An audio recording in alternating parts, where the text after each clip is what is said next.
Good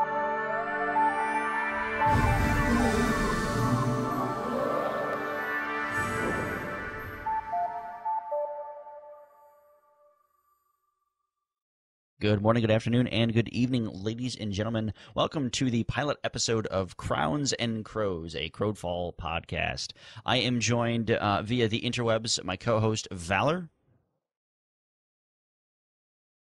How's it going, guys? Good, good. And Lakez. Hey, how's it going, guys? Good, good. Now, our intent of this podcast is just to kind of, talk about the game, and we're really excited for it. And we're going to give our initial impressions. We're going to be talking just kind of a little bit about ourselves, and then we want to go dive into some class discussion, mainly support roles. This is the pilot episode, so all feedback is greatly appreciated, and we definitely look forward to kind of hearing back from the community and what you guys think need to be improved, what you guys liked, what you guys didn't like, etc., etc. This will be on iTunes. This will be VODed on Twitch/Hitbox. We're not sure which streaming service we're going to use yet, and it'll also be up on YouTube. All the information will be posted later on, but let's get right into the actual topics with the introduction. Lake, let's start with you. What is your kind of MMO background, and tell us a little bit about yourself. Hey, how's it going, guys? My name's Lakez, Larry Provost. My gaming background is very broad. I play a lot of MMOs. I play a lot of really focused on the competitive MOBA scene, anything from arena shooters to your traditional MOBA from League of Legends. I've done a lot of stuff in Dawngate, Strife. My MMO background also extends back to when I was a child playing some games like original Diablo, Diablo 2. Just probably played a majority of all the MMOs. I wouldn't say all of them, but a good portion of them, at least for a little while, a few months here and there. I give them all a fair shot. So I'm excited to be with you today and talk about the new game Crowfall. Awesome. Now, in terms of like your MMO background, what was your most enjoyable MMO for you during your entire gaming career? I think for the most part, it has to go to Diablo 2. It's technically not an MMO, but I understand. Back, right? Like Diablo 2 was a fun game, right? It wasn't technically an MMO, but I guess I'd have to go with Guild Wars 1. Okay, right? Fair enough. Because it had both, right? You had your PvE, but you really had your PvP, and I really focused on the guild versus guild battles. I felt like it was just fun. It was natural to go into a game that everyone was on a baseline as far as power went, and you just battled out in an arena-style competition where one team would be victorious. It used to be very long matches, like an hour plus, and then they started to turn like 20, 30, 40-minute games. But it was just fun. It was very competitive, and I just really enjoyed that entire scene. Awesome. All right. Valor, same questions for you, good sir. For me, I got my start in online gaming back with MUDs, which, it's just a fun thing that you can play in school. So it's easy to always pull up Telnet. But, the good old days. A little bit of a throwback. But, for, online games, I've been around. I've always focused on the PvP games. For me, nothing's more fun than coming home and just reaping the tears and the lamenting of folks online as you're plowing through them. So, I've bounced around a lot of the PvP-focused games. Guild Wars 1, fantastic. Really enjoyed City of Villains. I think that was an underrated MMO. It was, I agree. Just the dynamic of having that extra dimension of PvP where you can fly and super jump, just fantastic. And I'd say, to answer what was probably my best experience as an MMO, it's that love-hate relationship. It's that girlfriend that you just can't get rid of. Don't say it.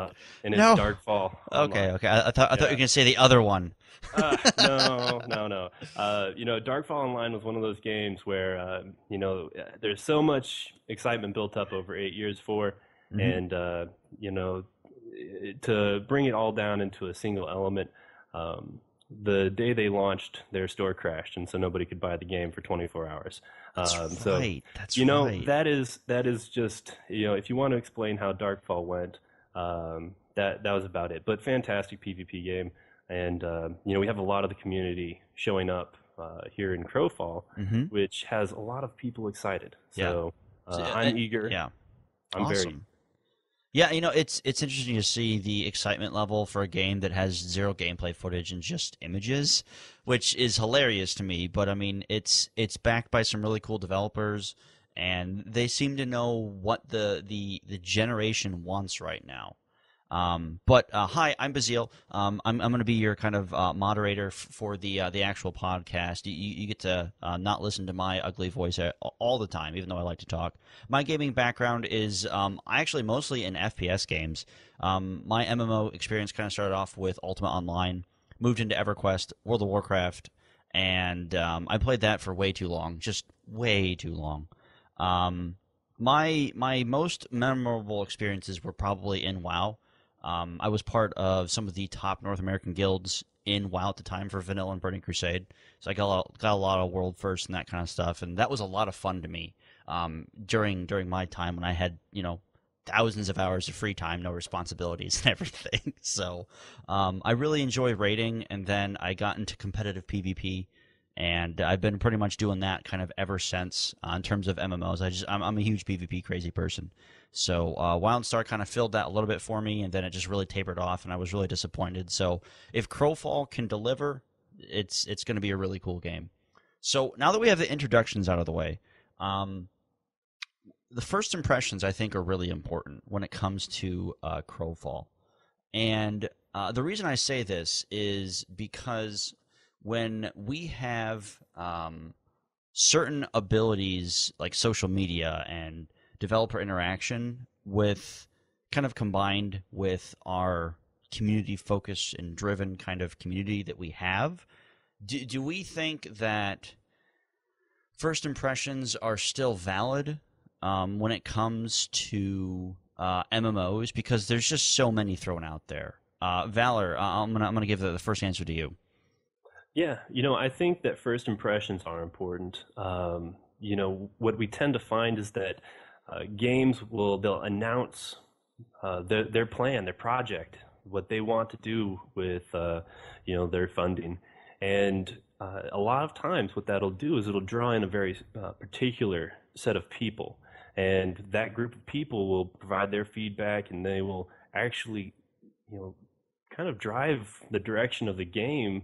And a lot of times it's because of the folks that these companies get their money from, because too often you see in the industry that people want to replace WoW. They want to have 9 million subscribers, and too often that ends up killing games just because they're chasing that carrot that they just can never get.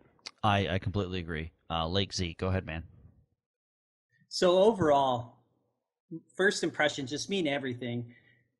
I watched a show the other day. I'm sure some of you guys have watched it. It's called Bar Rescue. And John Taffer, if you've watched it, he's very animated. And one of the things he specializes in is getting people in there and spending their money. And it's very good to hear what he talks about specifically in regards to marketing.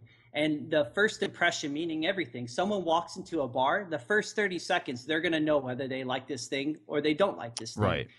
And a lot of it has to do with gaming. You could directly translate that first impression thing to gaming. And the problem is sometimes people build this hype. They get everyone really excited. So the first impression was there. They want to play this game. They want to soak all their money into it. But as it goes on and as some of that information releases, they lose a little bit. Yeah. Or they build even more hype. But then when they finally get to play the game, it's just a letdown. They didn't deliver exactly what they hyped the game up to be. Mm-hmm. So I think the follow through from the first impression to me is the most important. Obviously, you need to get your foot in the door. Right. The first impression means a lot. You're going to keep and build your audience from your initial impression. But after that, you've got to be able to deliver what you promised everybody. And to me, that's the most important thing. And that's what I'm really looking for out of ArtCraft. Mm-hmm. Delivering what Crowfall is supposed to be in their minds. Yeah, you bring up a really, really good point, and Valor just actually typed in our Skype chat H1Z1, which is another good example. Another good example would be WildStar. Both of those games were just super hyped to just like no extent. H1Z1 came out and wow, the PR on that game was just terrible. Holy crap! Like I didn't purchase it just because I hate zombies and I'm so sick of zombies. But a couple buddies got it and they're like, they legitimately tried to get a refund from Steam, just because they were just really frustrated with it. And for those of you that follow me on YouTube and stuff, I was a huge WildStar kind of content creator, and I was so hyped for this game because what the developers in WildStar were doing is they wanted to deliver this really cool thing. They pushed out the game too early, and it just like snowballed into chaos from there. And the PvP scene still is just awful in that game. And they're taking small steps to improve H1Z1 as well, a bunch of other games, but sometimes, like you said, like it's almost too late. The first impression was there. It went from first impression to trying it to, oh my gosh, nothing is like how they said it would be, and it's really, really hard to balance an MMO in terms of what actually happens, because we've seen so many come and fail over the years. Again, World of Warcraft, that game is still out. There are still 8-some million people subscribed to this one MMO that's been out for 10 years now. 10 years. That makes me feel old. But it's so important. Like, it's just, your point was just dead on. Just so important.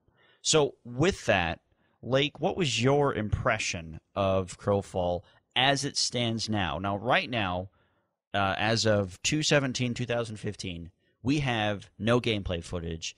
All we have seen is some in-game art assets, some 3D model rendering, and some beautiful concept art.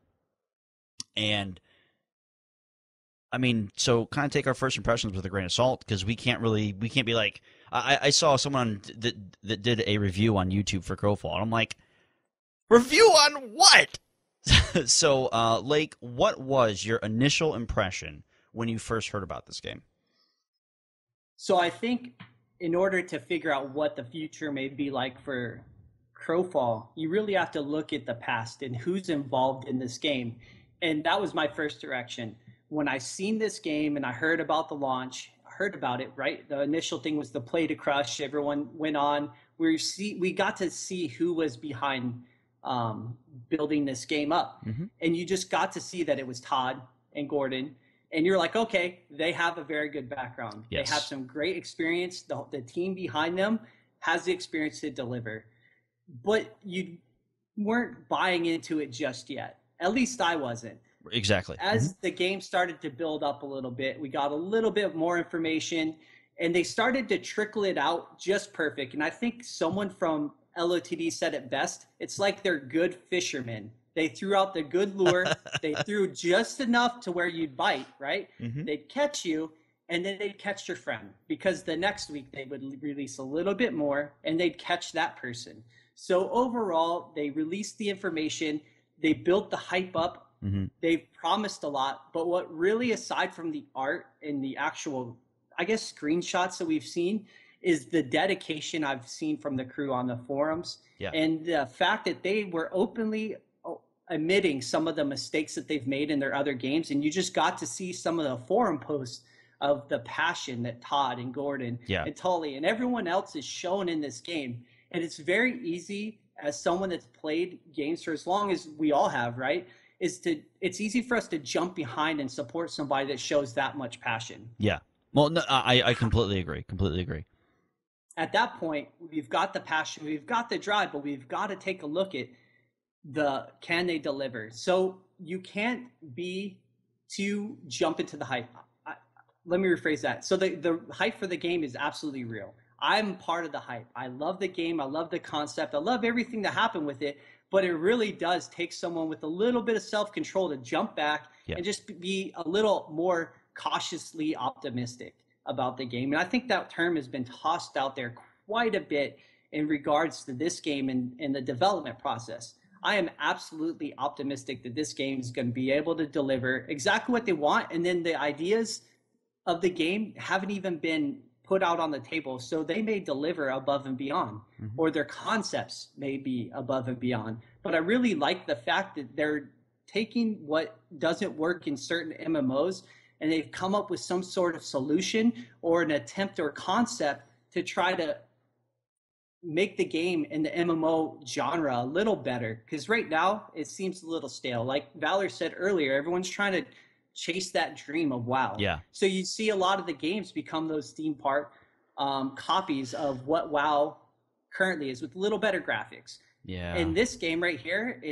they're changing it. Then they're doing a good job. They've got a couple people. Their feathers are a little ruffled. It's not traditional like they thought it was going to be. Yeah. And then the majority of us are completely excited for what this game has to offer. So all I could say is be cautiously optimistic, because there are little concerns that I have with the development and some of the concepts of the game. But overall, I'm excited for it, and I'm excited to see what they release next.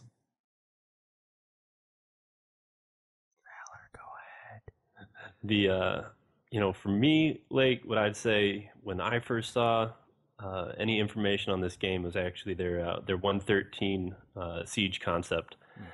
They put out this post, and it was effectively a couple paragraphs and a banner. And I said, "Are you serious? This is your information release? What kind of joke is this?" And and honestly, that was my first reaction, because I hadn't dug into the game yet. I was just hearing about it. The community was even smaller than it is now. It hadn't really started to pick up a lot of buzz on the internet. Right. And, I look at that, and I was like, okay, whatever. And the next content patch came out, and I looked at that, and I was like, okay, a little bit more information. And it wasn't until about 3 or 4 weeks into it that I started realizing that they're planting little bits of information all around all of these little content updates. And as they're doing that, it's starting to paint a picture. It's almost like it's almost like putting together a puzzle without any of the edge pieces. And so you're just like putting stuff all over, and you can see it in the community. People are bouncing ideas all over the place of, how are the servers going to be built out? How are the maps and campaigns and everything? How is that all going to be played out? And so, my first initial reaction was like, oh man, really, is this what they have no plan. And lo and behold, they have a master plan. And usually the community is 10 steps ahead, and we can typically predict what's going to happen. It's a pretty plotting path that these games go along. Yeah, it's an MMO. It's easily predictable, right? And here we find them just planting all this information, and now I am excited. I haven't been this excited since Age of Conan.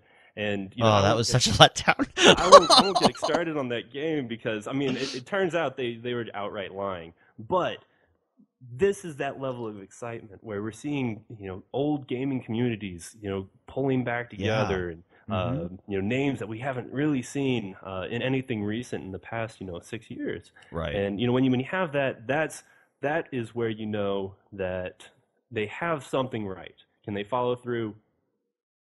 That's, I guess, what we'll see. No, I would completely agree. Larry, you wanted to hit on a point that Valor pointed out, so go ahead. He talked about just like digging into the game and really finding out just even those little puzzle pieces. And as the game, like, you take a look at the website, you check it out, unless you dig into the forums, you're not going to grab all the information that's currently out there, because there's post upon post and 20 pages of posts on threads and more threads. And unfortunately, you have to dig into that stuff, because there's so much information that these guys have put out, and not an open source.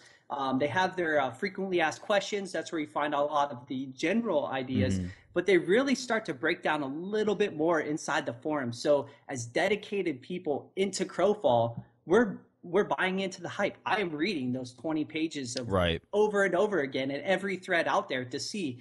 And I may not comment on everyone, but I take in all the information, and they have a very good drive. Like Valor was saying, the vision's there. They just haven't even given it to us yet. So we're excited about it. Yeah, I think you guys pretty much kind of covered what my initial impressions were. Valor, I was more like you. I was like, okay, cool. Like, I mean, part of me has just been is just really sick of being burned by MMO company after MMO company after MMO, you know, et cetera, et cetera. I mean, the only game that I have really been able to enjoy MMO wise has been World of Warcraft. Like I've always been like, I could always go back to that, but you know, honestly, after playing WildStar's Combat, I can't go back to Tab Target, and I'm really hoping that Crowfall is that, you know, next generation of combat, because no one wants to do boring, you know, okay, one, yay, the target's dead, or just hit one and he auto-attacks for you and everything dies. So my initial impression was I don't give a crap about this game. And then once they started showing the classes, like the Centaur, I was like, okay, I'm interested. Because who doesn't want to be a Centaur? I mean, come on! I mean, it's true. I was like, to my knowledge, no one's ever done that, right? Like, this is the first MMO that you can actually be a legit Centaur in, like, as a playable race in a class. So, Centaur is one of my favorite, like, mythological creatures. So, it's really cool to kind of be able to do that. And, I mean, yeah, both of your initial impressions pretty much mirror mine, so I think we don't need to kind of dwell onto the topic anymore. But the kind of meat and potatoes of this pilot episode is class discussion, mainly support. Now, there's really no information, there's really no actual things for us to dig into. It's just going to be us kind of giving our initial thoughts on what support roles could be. Now, the only actual class that has a support tag is the Forge Master. I mean, the backstory gives some sort of cool lore, but it doesn't really tell you anything about the class. He has a giant hammer, and he looks like, you know, a taller dwarf style of a race. So, in terms of support and how you want to see that develop, Lake, what is your kind of hope for the way support roles go? So support to me, especially because they don't have a dedicated healer class. So just to Not yet, point anyway. that out, not yet. yet. And I think they talked about they're not going to make a dedicated healer class. I think it was in a frequently asked questions. They talked about it, but I could be wrong. But for now, there's no dedicated class out there. And in my mind, the support role is going to be something that's going to probably be a damage mitigating role. At some point, you need some sort of damage mitigation if you're not putting in a dedicated healer. But what I really want to see is just the mind-numbing spells of a non-intuitive, let me just throw a bubble down, everyone stand in it, and it deflects a bunch of damage. My mind, I like intuitive spells, especially coming from a support role, spells that if used at the right time, can really turn the tide of a fight. So split reaction spells that can, you feel the effect of how good someone actually is. Like, wow, that's a really good support player. Their timing is perfect. They read the animations of the opposing enemy just right, and they got this specific spell off that protected or saved my group from dying from the other group. I really am against the pre-buffing. I don't like people jumping in, let's circle up, let's buff up. I mean, how annoying is that to play as a support character in general, let alone you're the warrior and you lost your buff. And you're like, all right, guys, let's group up and buff again. Like, it's not fun. To me, that's not what I want to see in a support class. I really like the pre-protection spells, something that is very reactive. So you use it in essence when you see a specific animation come up, split second reactions, like quarter cast spells that are, if used right, like I said, can really turn the tide of a fight. So you're looking for something what Final Fantasy does in terms of like at least 11. Final Fantasy 14 is more of a, you know, kind of a WoW style combat, but in Final Fantasy 11, Red Mages had a lot of those like really cool kind of like interactive support spells that kind of buffed off of each other and did certain things if you time things right. So I would definitely agree with that. I mean, I think that the standard, you know, it's just pre-buff and kind of that's really boring. And you know, it's you know, so 2004. This is 2015. Let's kind of innovate here.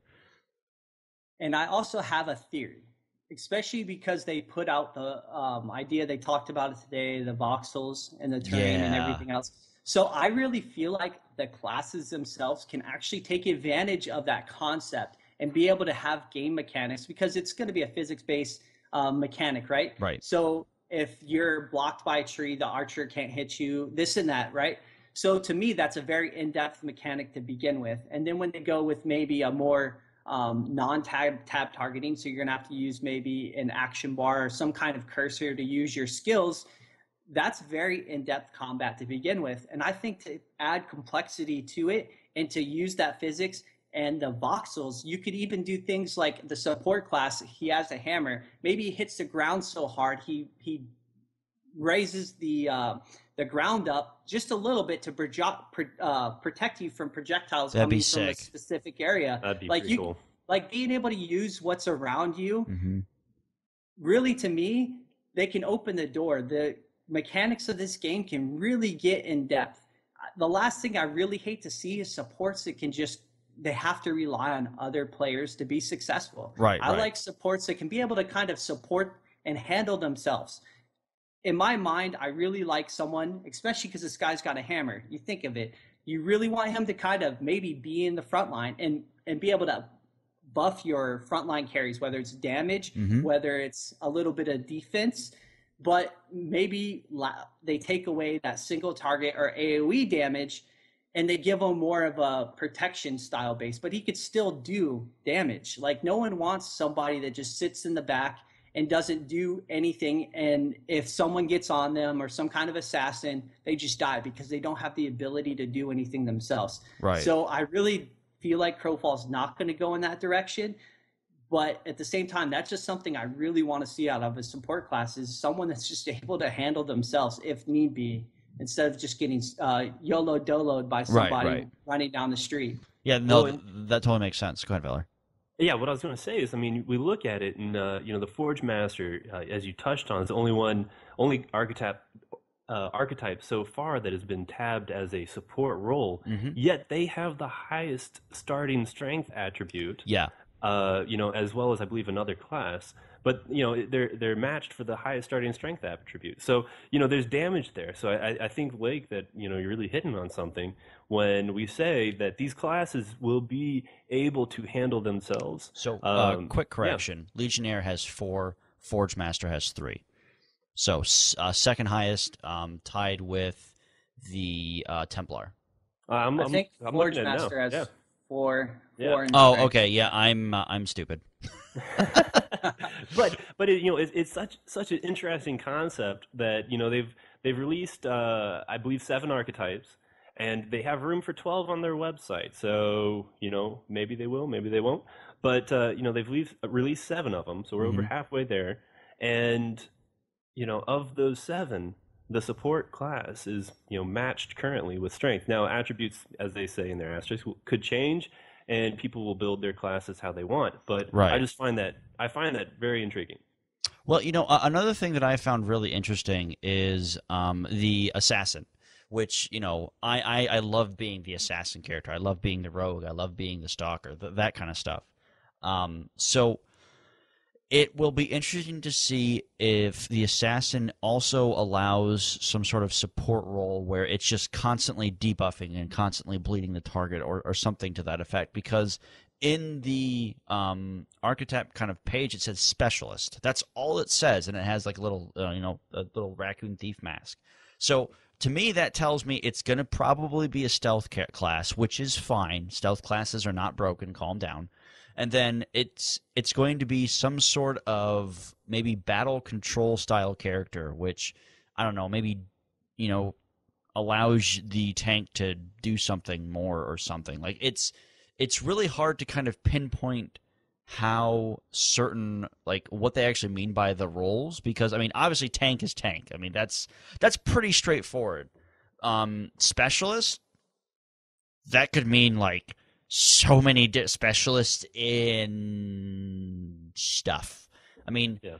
And then we look at the new class that was just announced, which is the Stalker, and not Stalker from WildStar Stalker. It's a ranged DPS. So, and then the picture that we got was kind of like a bow and arrow style of class. So maybe this class could even go into the support role and just use traps. and just like use certain abilities that he has, kind of like Batman type of thing, where he just has like this utility belt, just everything. It's just I'm really, really interested to see how they're going to develop their classes. Support roles for me have always been like my go-to style of class, but I've always enjoyed the stealthy kind of assassin stuff too. So do you guys think that we're going to see like a complete 180 on certain archetypes that we're actually used to, or do you think they're going to try and keep things a little bit similar so they don't throw a lot of people off? Lake or Valor, go ahead, man. Yeah, I'm going to go ahead and cut in on this one, Lake. I'm sorry. I think what they're going to give the players is the opportunity to choose based off of how they've announced their plan for building out your classes, as combined with all the technology they're putting into the environment and how much can be destructible. I think they're really going to allow players to pick how they play their class. And if you're going to play the Fae, the assassin, are you going to be a stealthy person, then you just go off and you're the best solo person, but you have no use on a team? Right. Are you going to be a scout? Are you going to be able to lay down massive amounts of CC? I mean, there's a variety of different things. Same thing with the stalker. And so that's I really believe that it's going to come down to how players want to play. Yeah. And when you put all of that together, how is it going to work out in a team? How do you balance that? How do you keep it from just becoming a flavor of the month? Man, that's a big task. I do not envy them that job. So, Lake, in terms of flavor of the month, how do you see that playing a role in the sort of support kind of mentality that we have current generation MMO and what they're possibly trying to do with Crowfall? So overall, game balance. I mean, we could talk about this all day. And we could talk about we could talk about the different classes all day. Real quick, just interject. I think that the Fae is going to not stealth, but fly.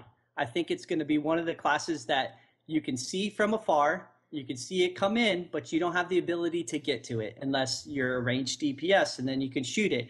But I think with its wings, it's going to fly. I'm okay with that. It's going to get in there, and which is different, right? So if it's the only class that flies, you could technically call it an assassin. You don't need the stealth mechanic. Flying actually takes away from the problems that stealth has to do to begin with, because it's not target. You can't target it when it's stealth. And, it gets very frustrating for players. But if you see this thing flying at you, it's very much targetable. Yeah, your melee can't get to it, but it does take. You can damage it, right? So you can damage the Fae. Now back to the fact that we talk about the play style. I think, in my mind, that it's going to very much be a scout class, generally used in that sort of, or a debuffing class, depending on how you build it.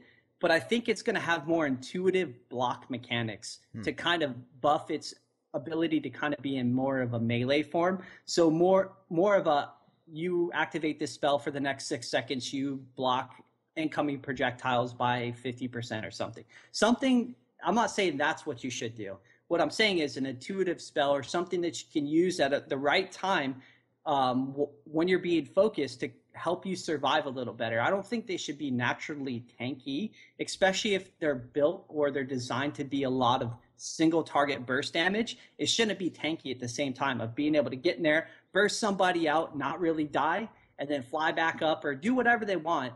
But that's just not balanced in my mind. So game balance is very tough, and it very much shapes the current flavor of the month.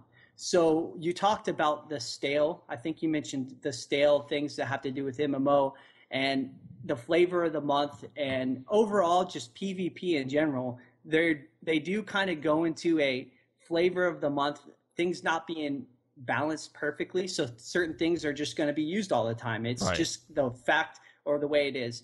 I think a way to kind of get away from that is when you create this game and the specializations of each character, everything has to be viable. Okay. I shouldn't have to go a specific route when building this specific class because it's the flavor of the month or it's the best. Everything could be viable. I can maybe pick the less likely thing and still be viable because of the composition that I'm in. So kind of like just, what Rift does, possibly, is in terms of like, because they have so many different roles, and like there's 6 or 7 different builds for each class. So, is that what you're looking for? Right, and the composition that you have it with. Because if you make something to where it has to be this, it's the strongest way to play this character, then things become unbalanced. I should be able to play a tanky mage if that my composition around me has everything built into it to be able to support that style of play. Okay. That's my idea behind it. Everything has to be viable. And then that takes care of balance kind of on its own. Things need to be adjusted. So in kind of playing devil's advocate here, it's I think it's literally impossible to not have flavor of the month, and no matter what you do. I mean, first person shooters, MMOs, RPGs, anything. I mean, like even Facebook games have flavor of the month, stupid crap things. So I mean, it's impossible to always achieve perfect balance, but there are very few MMOs and games out there that have almost achieved that. I think that it just takes dedication from the dev team to really want to listen to their community and listen to their player base, and not just the top tier, but everybody, and kind of take the average of what someone wants, put it into the game, try it for a week, and if it's horrible, remove it. Have the guts to say, we screwed up. This was a terrible idea. We are going to give everyone 2 days free game time or something just to compensate for the horrible mistake that happened. So in terms of balance, I think it's really, really important to understand, and not that I disagree with you, Lake, at all. I think that every class should be viable in a certain aspect. But I think it's also really important to remember that we will never be able to achieve absolute perfect zero. You're absolutely right. You're not going to be able to achieve perfect zero. You're not going to be able to have the perfect balanced team. And that's understandable. It's just the way that it goes. Your spells, especially if everything's just really in depth, you have so many spells or skills, you can't balance it all because one thing's going to be very strong relative to another thing. Mm-hmm. But sometimes flavor of the month in general, especially in competitive play, there are certain things that are very strong. However, some things are strong, they're just not used or utilized to the potential of maybe shifting outside of the meta. A lot of people don't like to try different things, and there's some people that are. I read on the forums that there's certain people that like the challenge. They like to pick the unmeta or the unbalanced or the underpowered thing and try to make it work with different compositions. And that's my style of play. Because I really like to always shift the meta. I never like to be a part of the meta. However, you're always going to have the flavor of the month. It's just the nature of the beast. Like you said, it's impossible. In order to do that, you'd have to patch you'd have to patch all the time, right. And you can't do it. It's a cat and mouse game. Once you patch this thing, then this thing becomes too powerful. So it's just a give and take that, we have to understand. But I think a good starting point is really making sure that everything, at least class-wise, and your options are definitely at least viable. I want to cut you off here real quick. I'm going to point out a couple things about this game that might actually be able to help address this. And you have to consider that there are going to be a variety of server rule sets. So what one thing might work, as you're doing whatever character progression, on that particular campaign that might last a week, might last 2 weeks, 6 months, a year, whatever it might be, it might not translate over to the other. And if they have the variety of classes of, if they have 12 archetypes, and then they allow you to build them out how they are, and you're limited to a set number of characters. I mean, it might not be easy to bounce around flavor of the month, and they might embrace that random and ever evolving meta, like Guild Wars 1. Yeah, they never tried to stop the meta. Yeah, they just embraced it and adapted. And yes, they'd fix things that were broke, but it was. That's the Crowfall team. They've said this. ArtCraft has said, what we want to do is we want to have you break the game, and then if it doesn't work, you know what? It was a short little campaign. It's over. Start again. Now you know. No, I would 100% agree. So we honestly could talk about this stuff for the next 5.5 hours, but no one wants to listen to that for 5.5 hours. That will be something that we will kind of save for later. This pilot episode was just kind of meant to really just kind of give some butter on our bread, and then the next week we'll give you the jam and potatoes and carrots and pickles to complete your sandwich. And that sounds like just a disgusting sandwich, but it is. I've never tried it. Don't worry. I think the best thing that we can do to kind of close the show out is Lake. Where can everyone find you on social media? You guys can find me at mainly I'm on Twitter. Twitter.com/LakeZ_. And that's where I hang out, or you can check out our website at lotd.com. That's another spot. It's that we .org. .org. Gosh, get it right. I'm like looking at so many .coms right now and messing with some things. My bad. However, check us out there. Thanks, guys, for checking out. Obviously, we can't touch everything we wanted to talk about. We didn't even talk about all the archetypes, so tune in for next time. Yeah. Valor, go ahead, man. I operate off of the lotd.org website. I've been working with that community for a while. Lake, he's kind of the social media guy, so I really try running a lot of stuff through him. So if you can find him, you can usually find me. And I'm excited. There's so much to talk about, and we didn't even get into really any PvP stuff, and that's what we all love. Yeah. So you know what, guys? Next week. Yeah, next week. Depending on what they give us for more information, we'll kind of continue this class talk. But you can find me on Twitter, YouTube, and all this other fun stuff. Just /Bazeleel, pretty much any social network. I've made it pretty simple. .org. Blank.org. Don't actually go to the. I don't know what website that is. Anyway, but special kind of shout out to Lords of the Dead for allowing us to actually have this show. Also, a website that I'm also a part of, qtimes.com. They do a lot of really good Crowfall breakdowns and stuff, and a good kind of group of guys and gals that I work with over there as well. But that's going to be the pilot episode, guys. Feedback is always appreciated. I will be setting up an email address for you guys to kind of send us fan mail or hate mail or whatever you guys want to send us. But for now, feedback will just go into the YouTube comments below, which is, standard. But that's going to be it. That's it. That's all. Have a wonderful afternoon, morning, or evening, and we'll see you guys next time for Crowns and Crows. I've been Bazeleel, that's been Valor, and that's been Lakez. See ya.